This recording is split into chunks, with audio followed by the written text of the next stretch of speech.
All right, we've got some crazy news stories. We have a former Democrat governor calling for Donald Trump to be extinguished permanently and replaced with Kamala Harris. We've got information coming out about the Trump assassin. We've got information coming out about Donald Trump getting a very unexpected endorsement. To help me go through this, I have guest Shane Cashman. Shane, thank you so much for joining me today. It's great to be here. Thanks for having me. Absolutely. So just some background. Shane is a regular guest over on the podcast Timcast in real life. He also has his own podcast. He's an independent journalist that goes around the country covering topics such as the border, the East Palestine train wreck that the government decided to blow up and put forever chemicals into the water and then ignore the people down there. The first story that I wanted to touch on with you, Shane, is the former Rhode Island governor, Governor Raimond, is calling for Donald Trump to be extinguished permanently and replaced with someone better like Kamala Harris. Let's watch this together, and then I want to talk about it. Is the opposite. It's just another lie. Like, how did we get here? Let's extinguish him for good. We have an answer. We have a remarkably talented candidate who is sincere, who's pragmatic, who's open. Let's just get it done. Okay, the country's wondering why Donald Trump keeps getting shot at, why there's a team of assassins in the country, and why 65% of the country believes there will be another major assassination attempt on Donald Trump's life. Is this lady contributing to this, or am I crazy? I mean, she's contributing to the mental illness of her base. You know, I believe she has the right to say what she wants to say. The part that bothers me the most is the hypocrisy. If someone on the right said that, not even to that degree, it would be in the news constantly. They're a great threat to democracy. You know, we should imprison them, fine them. And now she can get on stage and say the same things that we've heard people on the left say for a long time, or just people who don't like Trump. You know, I think of Maxine Waters telling people to go out there and get in their faces. We've had this repeated, the exercise of violence that comes a lot of the time from the left. And I think, these people are just kind of stoking the fears that their base already have. I was in New York during the first assassination attempt against President Trump in Butler, and I was with family. A lot of those people in New York, as you might guess, are left-leaning. And I literally saw people react in real time. They were upset that Trump did not die. And it was amazing to me that they were so open to say that out loud immediately as the news broke. So, you take that there's a large part of the population that really does they're bloodthirsty, and they hate a caricature of Trump so much that when the people in charge on their side say these things, it does, I think, have a reaction. I just, I still agree. I still think that rather people can say what they want. They're not, I think everyone on the right or left has every right to say what they want. But there's so many people on the left who are pumped full of SSRIs that get easily triggered, to use their word, to do these things. So it's crazy that they're just that hypocritical when it comes to these things, because they get away with saying it all the time. Yeah. When you went down to investigate and report on the border, was there any aspect of the border that was particularly shocking to you? I know that's like the number 2 issue or worry on most Americans' minds right now. Mm-hmm. Yeah, everything. I wasn't aware it's hard to even begin. I was in Yuma. So it's a border town. There's the big, beautiful wall there, but there are giant holes in that wall. And so there's that. It's just interesting to see all these holes, not just holes. There's also Indian reservations that don't have any wall because it's sovereign land. And to my understanding, they might act like they're pretty good at border patrol, but I don't think they really are. People could just slip right on through. There is heavy security cameras, spaced out every 20 feet, it feels like. It is lit up at night. But I was the biggest threat to the Border Patrol going down there at night. They kept stopping me. Pulling me over, saying, "What are you doing here?" Intimidating me. And I kept going to their headquarters in Yuma saying, "Hey, I'm a journalist. I'm writing for such and such. I just want you to know I'm going to be here, this and that." And they were like, "Okay, cool." and no matter what, I get stopped, you know, and I was there all night, all day. I wanted to see what it looked like. It was extremely hot when I was there, so the crossings weren't as crazy. I did see them pick up a few people, and that's another part that's interesting. It really is wild that these people can just walk across the border, and it's like I kept calling it soft TSA. They go over the border. They got luggage. The Border Patrol is giving them tags for their luggage, loading them up. They got bottles of water ready, which is, you know, fine. It's hot as heck out there. But they're treated quite nicely. They get in the van. They get taken to the headquarters where I was at previously in the day. And if they have a number in the States that they can reach, and if that person on the other side of the phone says, we know this person, plane ticket to wherever you want to go. I asked a lot for a tour of the place where they brought these illegal aliens behind headquarters.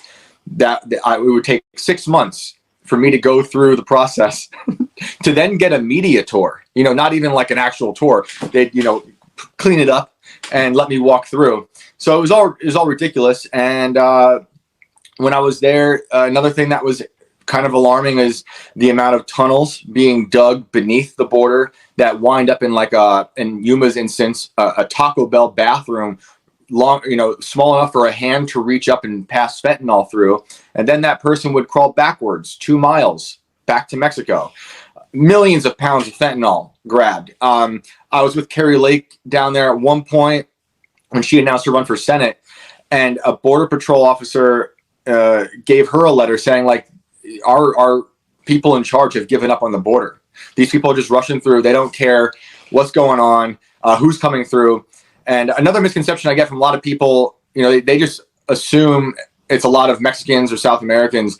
At this point in Yuma, it's like Chinese, it's Middle Eastern, it's African, it's all number of people. And you see their ID cards. It's like a landfill of trash at the border of IDs because they don't want to be caught with their IDs. I would personally leave my ID somewhere else, not the border. I guess they just think of it last year, like, hey, or whoever's bringing them across is telling them, just leave it here. So it's all these things. And on top of that, you know, I go around and talk to people about what they think of the border, and a lot of people are very reluctant to talk about it. There's some people, of course, like the sheriff in Yuma, and other people who are saying it's obviously a really bad thing. You know, we've got to plug this up. We're getting a lot of violent crime, and it's being sent all across the country. Other people, however, who are reluctant to talk about it are almost like they're convincing themselves that it's not a problem. And they'll tell me, and this is their words, we like the diversity and culture that it's bringing. I'm like, okay, I didn't ask you that. I'm asking you about the crime that's in your town. So it was pretty eye-opening to be down there for that long. I spent like a week there, and it was like being at the skin of our country, where you start to see the lesions start to, you know, right at the border. So like all the cancerous problems happening within our country, it's starting right there at the border, and it's definitely a disaster. Yeah. It's almost like they're like, you know what? We need to diversify the type of crime that's going to hit our cities, right? Like that diversity is really great, you know? Yep. So, and again, like it's not about skin color. It's about the fact that we don't know who's coming in. I mean, over the course of 3 years, tens of thousands of people have come in just from Venezuela, right? One at a time, slow drip. No one thinks anything of it. Boom. Now you got entire gangs taking over parts of the United States. Yep. You know, what else is going on? I had a guest on the other day that pointed out it's nearly impossible to go anywhere in China. They use biometrics, cameras, IDs, your phones. They track your geocaching location. And yet these people are allowed to leave China to come to America. But then they don't say why they're here. It's not to go to school. It's not for a better opportunity. It's asylum, right? But how did they escape the Chinese Communist Party in order to get asylum? They didn't. Right. So they've been released. Something is going on. That's really interesting about crawling 2 miles to pass fentanyl through a Taco Bell bathroom. I mean, yeah, wow. Talk about being an actual mule, a drug mule, right? Yeah. Oh, it was wild. You know, I saw piles of like homemade ladders that people would bring to the wall. Throw over the wall. The wall is like 26 feet high. It's tall.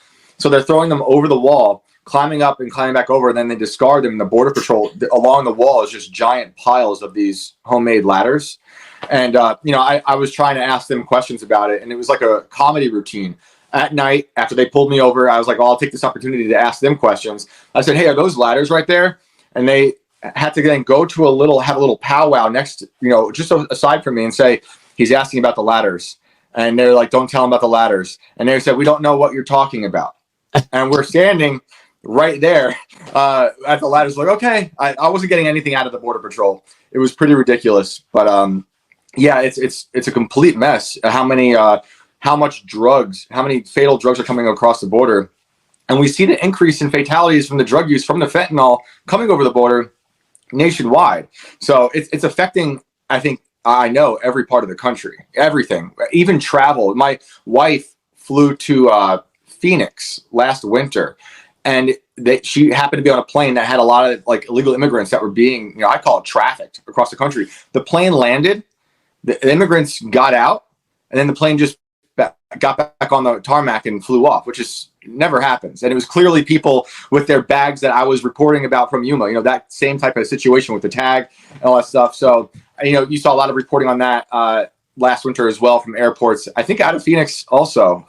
It's crazy. I also, worked in Westchester, New York for a while, and they were flying in illegal immigrants into that airport and then just, siphoning out through the rest of the state. It's nuts. Yeah. I went to Phoenix in December to hear RFK Jr. speak.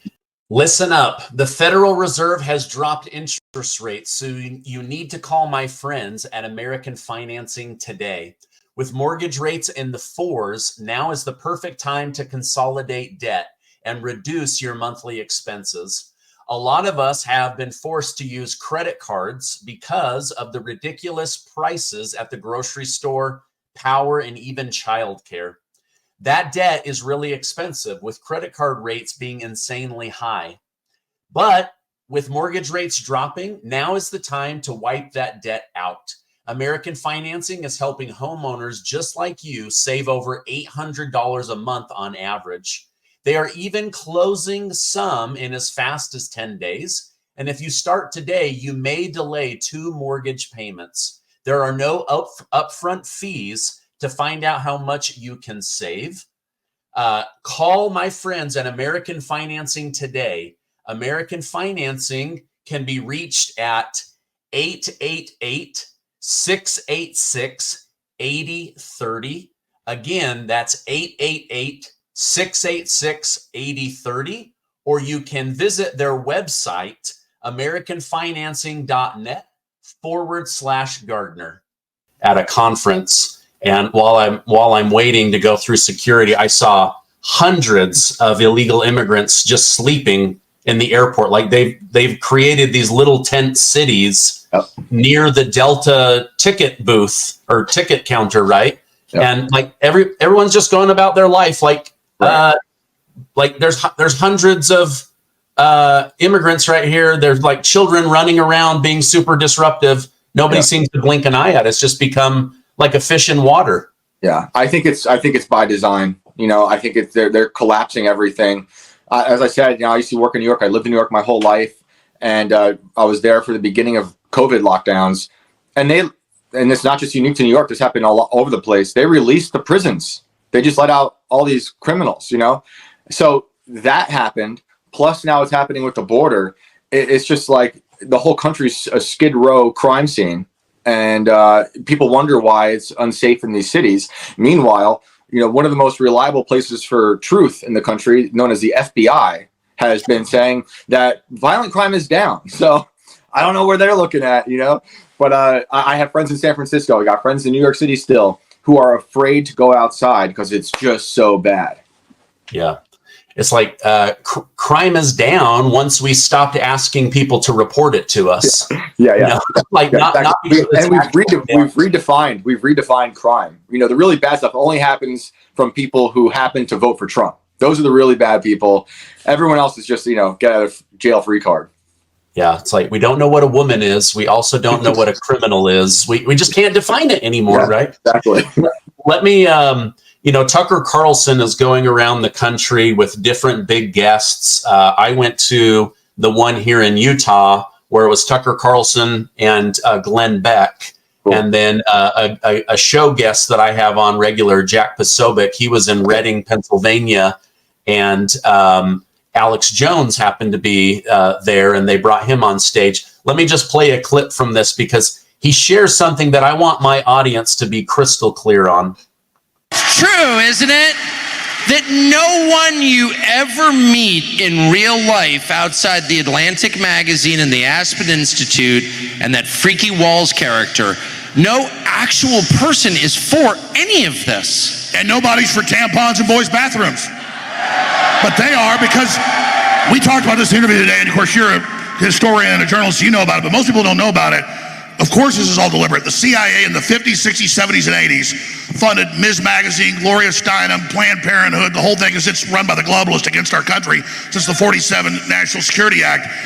And they said in there, we're going to have ugly architecture, ugly art, ugly music. We're going to degrade the family. We're going to undermine the symbol of men being strong in the home. This is all declassified.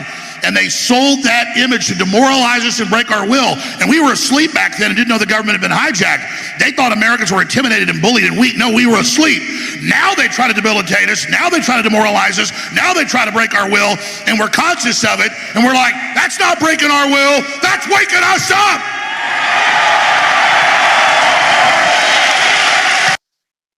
Alex Jones has just a gift to rally a crowd, right? But what are your thoughts on him laying out how the government has been funding the destruction of the family and unraveling American society? And now, because of the internet and independent journalists like yourself and myself, we're no longer being unraveled. We're actually waking up to how much the government lies. What are your thoughts on that clip?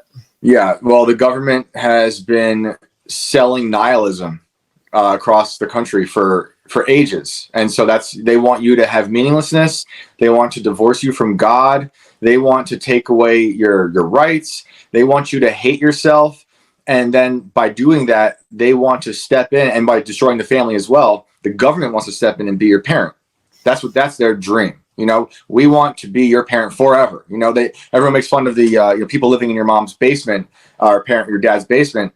That's what the parent wants. They want you in that little pod, eating the food they want you to eat, taking all the shots they want you to take, doing everything that they want you to do, hating yourself to such a point that you're willing to harm yourself in the name of science. You know, or as we were talking earlier, redefining what it means to be a man and a woman. Don't have families. The climate's going to destroy you and them.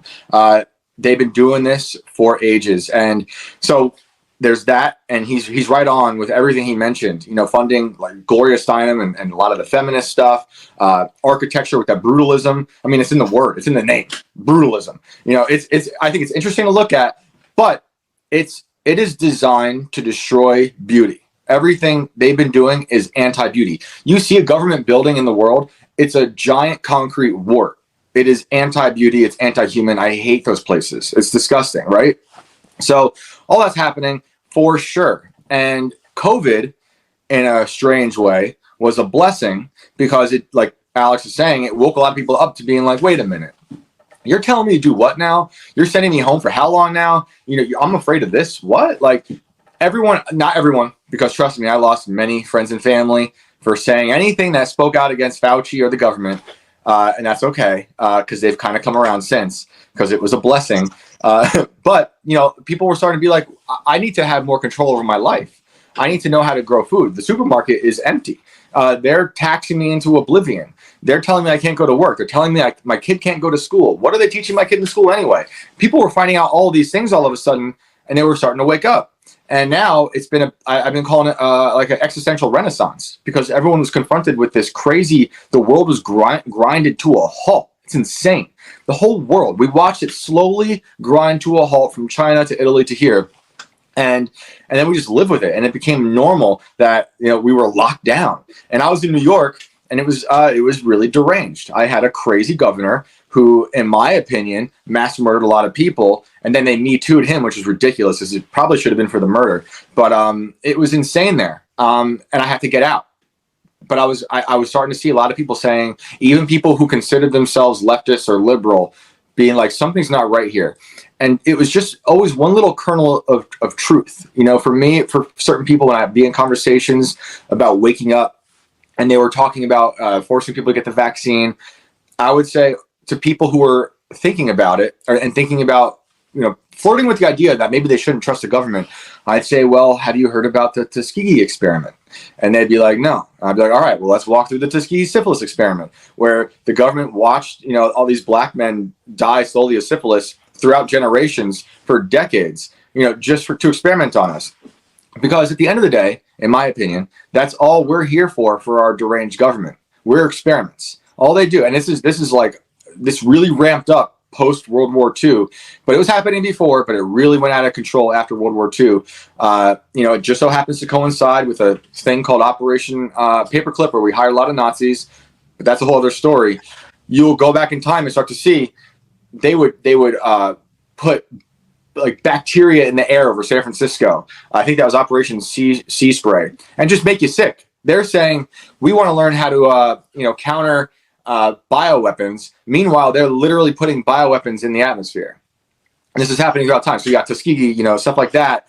And so, I kind of had that in the back of my mind for a long time. So when COVID happened, I was like, I'm going to start applying this. I had this idea that the government is really bad. I really was certain of it. But now here they are telling me I'm bad for making certain decisions that I think are appropriate for my family. No. So that was beginning to go widespread, although a lot of people lost their minds, as we all know, during COVID across the country. And it was really sad. I saw a lot of people literally not leave their apartment for 6 months with children. Their Amazon groceries to the apartment all the time was spraying it with like whatever spray they had, wearing masks forever. It was really sad to see people lose their minds to that degree. But yeah, I think now it's had, it's counterproductive to those people who want to destroy us, because the more they keep pushing this horrible narrative, the more they keep making a caricature of Alex Jones, out of Trump, out of anyone who happens to subvert the narrative, the more people are being like, well, this is just not reality. I'm not going to accept the unacceptable reality, right? As I'm looking at with my eyes and ears, I'm seeing reality. I know what's best for me, for my family, and the people in charge now who are destroying me through taxes, through mandates, lockdowns, whatever, who destroyed businesses, who are collapsing the country, they're lying to me. So it's coming around. So I think as bad as it is, I have lots of hope, because there's a lot of people waking up to a lot of the crap going on. Yeah, unfortunately, tragedy can open people's eyes. Do you think most people in America are aware of the fact that Anthony Fauci is the one that illegally funded the Wuhan virology lab to study and use gain of function to make COVID deadly? Do you think most people are aware that it was Anthony Fauci who single-handedly shut down already invented medicine that was keeping people alive, and he blocked it in order to make the vaccine give Big Pharma hundreds of billions of dollars? Do you think people are aware of that? They're not. I'd say a lot of the people who should be aware of that are probably lighting memorial candles with Fauci on them. I saw those Saint Fauci candles they were selling. They've got those. However, I think if you even told those people and showed them evidence of that, who love Fauci that much, will find a way to do the loopholes of logic to say it was okay. Because we're so divided. I don't think there's certain people who would see it and be like, he was doing it to help us. That's how deranged people have become. It's really sad. But once you buy into a caricature of someone like Fauci, and that's a good caricature for the people who love Fauci, or a bad caricature for Trump for the people who hate Trump, you can be told anything about those people and believe it, which is what the media does all the time, right? So, and then, it's kind of funny that the people who are so, LGBT, concerned, they forget all about what Fauci did during the AIDS problem. And the people who were, gay men back then hate Fauci. They hate. So even those people, when COVID was happening, Fauci was in charge. They were like, wait a minute, this guy, again, he's still in charge. How is that? Like, they had die-ins for Fauci in like the late 70s. I think maybe it was the 80s. So it's just weird that there's so much information out there for people to see, whether it's Fauci with Wuhan, that connection, or it's Fauci and the AIDS problem, but people refuse to see it because there's blinders on a lot of people because they hate someone. They have a political enemy, and it anything that will subvert that enemy of theirs, they refuse to see it. They'll reject it outright, even if it's right in front of their face. Yeah. Well, at least Fauci didn't invent, that masks work and standing 6 feet apart works. At least he didn't sink that low, right? Like, Yeah, gosh, right. Wow. like the more I've researched about that loser, the more I'm like, wow, this guy really is accountable for the death of millions and millions of humans. And yet he has better Secret Service protection than Donald Trump, and he makes more money than the president of the United States of America. I'll bet most people don't know that either, right? No. Well, you know what? It's not surprising because the left has a real thing for genocidal maniacs. They love them. They love Fauci. They love Mao. They love Stalin. To me, it's all from the same camp of like, we're going to pretend outwardly like this is for the good of the people, but it's really just genocidal freakdom. And I think they get off on taking out all these people. They have power. They love it. And then people like Fauci, they're paraded across the news. During lockdowns and after lockdowns, you got a book deal. It's insane. They do the same thing on the left for war criminals, you name it. Obama's got Netflix deals and he's bombed lots of innocent people. And Fauci's got book deals. And like you're saying, who knows how many people he's murdered. Yeah.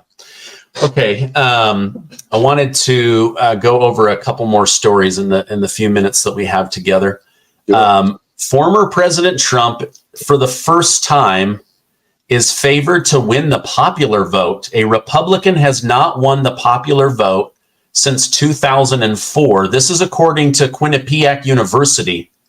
Like, they're kind of known for being a little bit left-leaning. They're now saying he has a shot at winning the popular vote. Now, Rasmussen and others, they say he's already on track to win the Electoral College, which is why the left wants to get rid of that. But the mainstream media only talks about Kamala Harris in the context of being up in the polls based off the popularity. But look at Hillary Clinton won the popularity vote, but she lost the election, right? Same thing. Other people. But what are your thoughts on Quinnipiac putting out that Donald Trump has a real shot at winning the popularity vote? Like, that's amazing. Yeah, it's amazing. I have a hard time trusting polls. I find them interesting. I look at them. 2016 really did destroy any respect I had for polls. I was there watching, all those polls for Hillary. And then the paranoid part of my brain starts to go off and being like, well, they're just saying he's going to win. So they maybe trick people who are going to vote for Trump into not voting for Trump because he's got it on lock, right? That all said, I'm out in the world quite a bit, and I am seeing love for Trump in places I didn't think I'd see, right? From people and communities I didn't think I'd see. So I feel it in the world. I feel an openness from people to say they're going to vote for Trump from all walks of life. I'm seeing rappers and that in the rap world talking about, like, that guy Sway Lee, who's so anti-Kamala. So I'm seeing love for him everywhere. So it could be correct. The poll could be correct because I am seeing all these people love Trump. But that said, I also felt that way leading up to the last election. I saw a lot of people supporting him, not so much as it is today. I think it's even more because I think, like what happened with COVID and waking people up, the same thing happened with their pressure on Trump. It just started getting so ridiculous that people are like, this can't be, he can't be that bad. But there could be something to it. I think people are really feeling how horrible the economy is. You can't hide that. You can't hide the grocery store. You can't hide gas prices. And people, I for sure had a better life under Trump. The grocery store didn't hurt as much then. Gas didn't hurt as much as then. I liked that he was going to have peace deals. I liked that he was going to North Korea and meeting with Kim Jong-un and walking, through the demilitarized zone. These are awesome things. And the world felt like there was, maybe he's a madman. I kind of like that he's a bit crazy sometimes. I think that's great. But I'm from New York. I'm used to that kind of behavior, right? A lot of people from the South who like Trump are like, I wish he didn't talk that way. I'm like, nah, he could do it more. It's great. But there's a lot of people who are supporting Trump who didn't support Trump last time and certainly not in 2016. So there's something happening for sure. Yeah. I don't know that he can actually win New York, and I don't know that it's the best use of his time and money. But I did read last night that Kamala Harris is almost 13 points under where Joe Biden was at this same time in the election cycle in the state of New York. Wow. I mean, to have double-digit swing away from a Democrat towards a Republican says that Donald Trump, his message is resonating with people who normally would tune him out. So, like, New York is such an interesting state because the city really dictates how that state votes. It's very unfortunate because a lot of that state, most of that state is red. There's a lot of farmers upstate, you know. I was from an hour and a half north of New York City, still a lot of liberal pockets, but small towns. And then when you get north, like real north New York, it's very red. And 2015, 2016, I was a furniture mover and I drove a box truck around the tri-state area. So I was looking at the world and looking at, signs. And I was shocked at how many Trump signs there were in New York, even then, in like upstate New York. So I would not be surprised if Trump got New York. Because even in the city, I have a lot of family who work in the city. They're in the unions, and the people in those, like in the hotel trades unions, there's a lot of people who are like, we want Trump back because the city's dying. And so their city's dying. Their restaurants are dying. People aren't spending money. So their jobs are on the line. And they know why that's happening because it's like what we were saying at the top of the show. It's because of these bad policies with illegal immigrants coming in, literally taking over hotels that my family used to work at.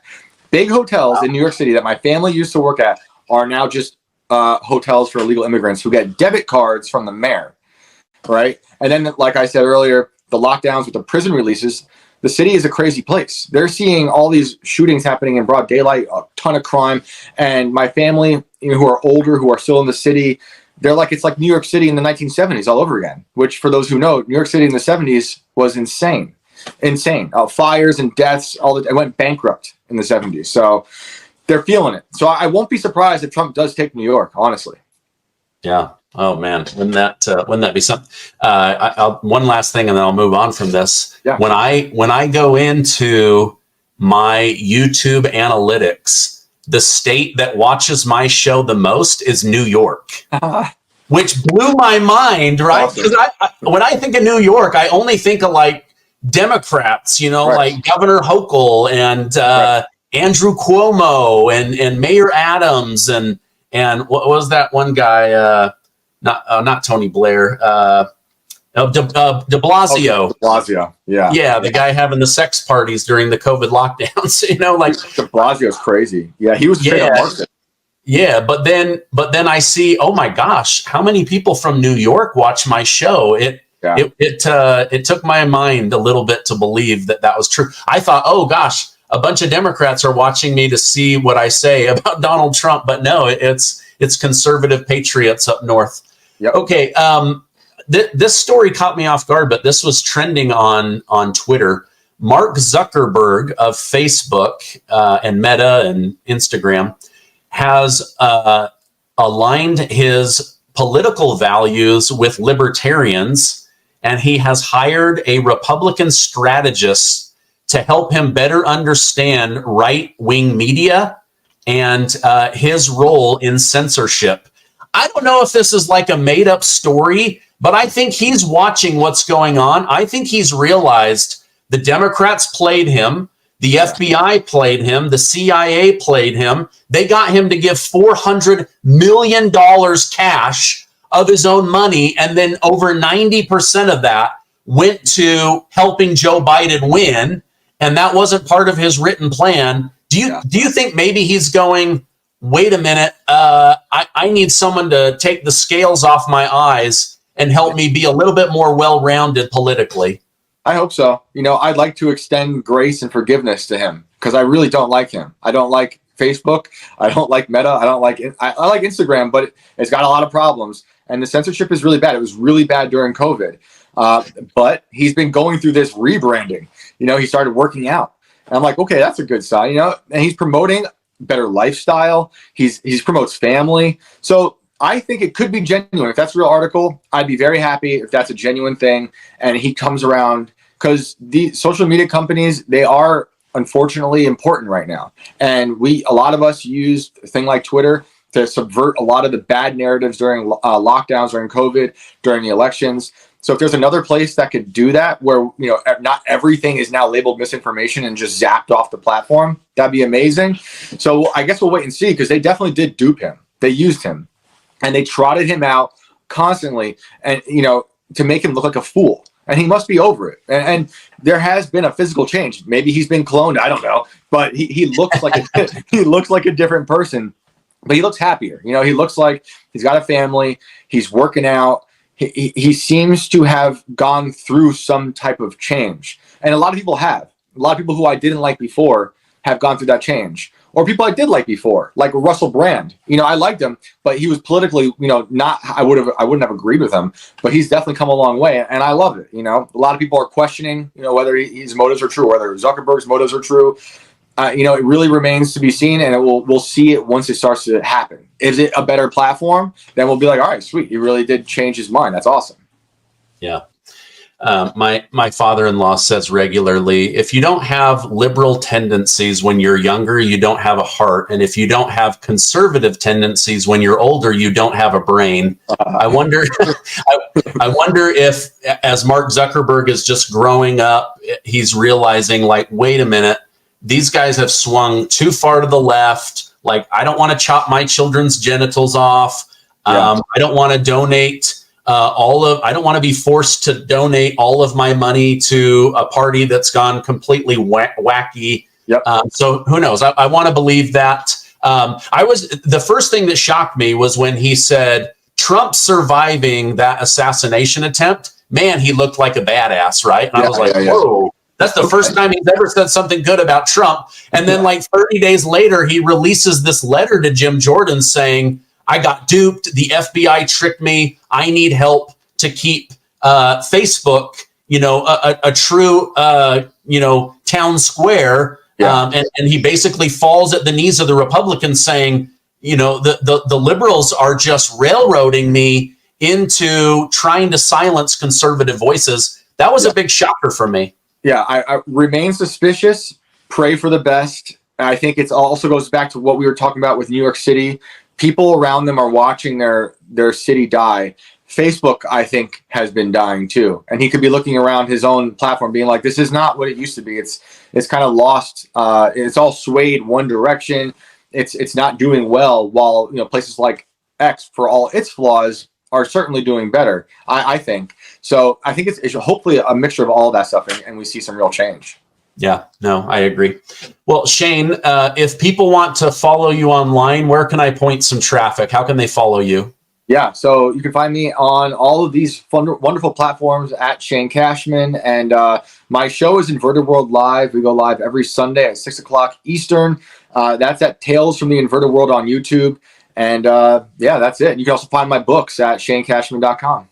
Okay, great. I'll put those direct links down below. This has been a fun conversation. Thank you for coming on. I hope you'll come on again, and I hope you have a great rest of your day. Thanks for having me.